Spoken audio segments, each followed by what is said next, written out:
One of my key objectives is to maintain the growth and viability of the entertainment industry here in the state of California.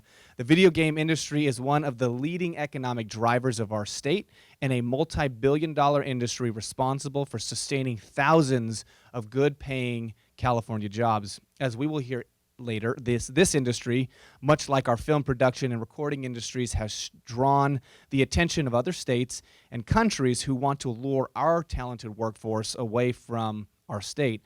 And if California is unable to maintain its competitiveness, we could potentially face significant job loss, along with a decrease in state and local tax revenues.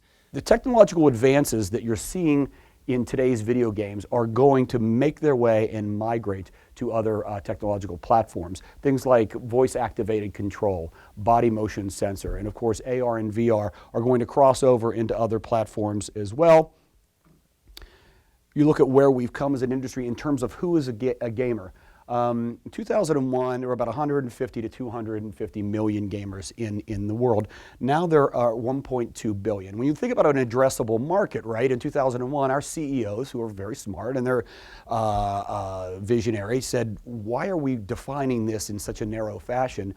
We ought to make everybody a gamer. What we're finding about the demographic is basically if you were born in 1965 or after, you are growing up as a gamer. You are a digital native who grew up with video games, and as that demographic matures, we're finding a change in who our audience are. I think there's a long-term vestigial notion that gamers are teenage boys in basements, and while that's true, that's a shrinking demographic, and we have many other graphics that are growing. There are 155 million Americans who play video games. The average gamer is 35 years old. 44% of all gamers are women. Part of our plans for the future include degrees in games and learning.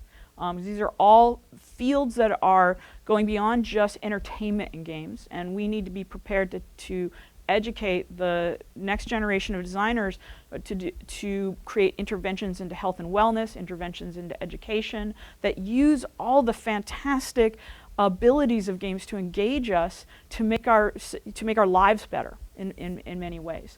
So we are cross-disciplinary by design. We can't afford to lose the signature industry within our state.